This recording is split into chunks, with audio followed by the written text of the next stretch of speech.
उशिरा का होईना पण शेवटी घोडं गंगेत नालं म्हणजे 3 वर्ष उशिरा सगळ्या निवडणुका होत आहेत. ही आनंदाची बाब आहे. अनेक वर्ष आपल्याला असं वाटत होतं की आता ही लोकशाही संपली आणि आता फक्त प्रशासकीय अधिकारीच आपलं राज्य चालवणार. पण उशिरा का होईना, कोर्टाच्या दांडामुळे का होईना निवडणुका सुरू झालेल्या आहेत. शासन दरबारी निवडणुकांची धामधूम सुरू आहे. पण लोकांमध्ये जो उत्साह दिसला पाहिजे ना, तो अजूनही दिसत नाहीये. कारण अनेक असतील. मला जे कारण दिसत आहे तुमच्यासमोर मी आज मांडणार आहे.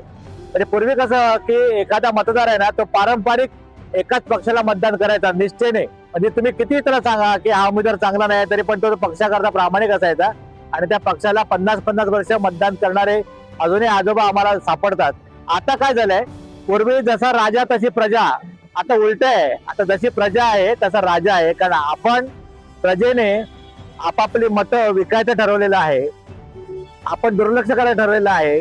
आपल्याला माहितीच नाही की मतदान कशाला केलं पाहिजे. आपल्याला माहितीच नाही की लोकशाहीचा अर्थ काय आहे.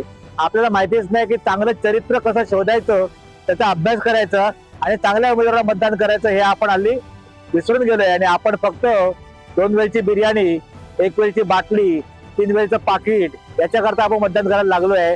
आणि काही लोक तर मत देण्यापूर्वी त्याचा भाव सांगतायत.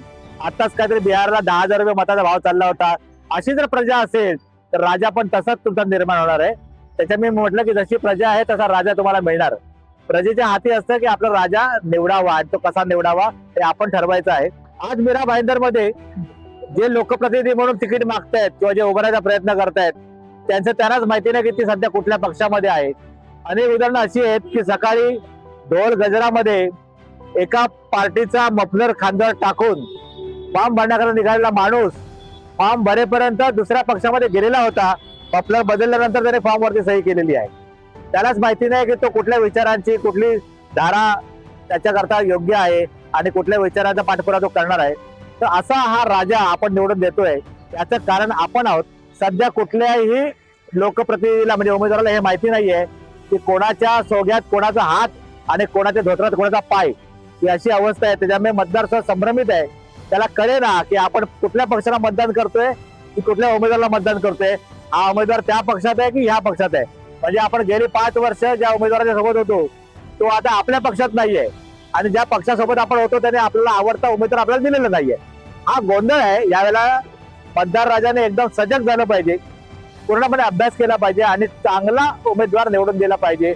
पक्ष कोणताही असू देत, जात धर्म पंथ संप्रदाय हे सगळं विसरा आणि केवळ शहराच्या विकासाकरता मतदान करा. तुमच्या दारी येणाऱ्या प्रत्येक उमेदवाराचा अभ्यास करा, त्याला प्रश्न विचारा.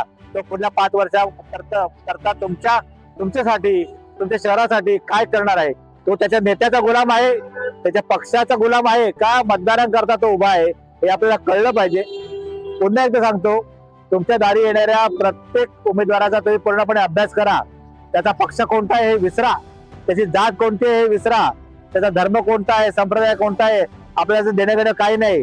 तो आपल्या वाडी करता, आपल्या वस्ती करता, आपल्या कॉम्प्लेक्स करता, आपल्या रस्त्यांकरता, आपल्या नगराकरता काय करणार आहे. तो आपल्या शहरातले रस्ते जे आहेत ते मोकळे करणार आहे का, आपल्या रस्त्यातले पदपात आपल्याकरता मोकळे ठेवणार आहे का, आपण त्या फुटपाथवर चालू शकणार आहोत का. आपली गाडी आज या आमरस्त्यावर ते बघितलं तर आपण 20च्या पुढे स्पीडने आपली गाडी चालवू शकत नाहीत. या रस्त्यावरती कितीचा खर्च झालेला आहे. 500 करोड रुपयाचे फक्त काँक्रिटीकरण झालेलं आहे. कोणाकरता. जर आपण त्या रस्त्यावरती चालू शकत नाही मोकळेपणाने, आपली गाडी फिरू शकत नाही, तर मग हे रस्ते काय कामाचे, कोणाच्या कामाचे.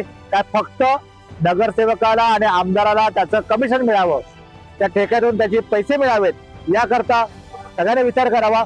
एक जेव्हा उमेदवार नगरसेवक पदाकरता जेव्हा त्याचा फॉर्म भरतो तेव्हा तो शपथपत्र येतो की मी या महानगरपालिकेचा ठेकेदार नाही किंवा कुठल्या ठेकेदाराशी माझा संबंध नाही. पण तुम्हाला मी विचारतो, असा कुठला नगरसेवक आहे तो ठेकेदाराबरोबर पार्टनरशिप करत नाही. असा कुठला नगरसेवक आहे जे ठेकेदाराकडून कमिशन घेत नाही. मग तुम्ही करता काहीतरी वेगळं आणि शपथपत्र खोटं देऊन आम्हा मतदारांची तुम्ही दिशाभूल करताय, निवडणूक आयोगाला फसवताय. तर असा नगरसेवक आम्हाला अजिबात नको. पुन्हा एकदा तपासून घ्या आणि मतदान करा, मोठ्या संख्येनं मतदान करा, तरच आपण आपल्या इच्छेनुसार आपला आवडता राजा निवडून देऊ शकतो. एवढंच सांगतो आणि रजा घेतो. मराठी एकीकरण समितीकडून तुम्हा सर्वांना या निवडणुकीसाठी शुभेच्छा. धन्यवाद.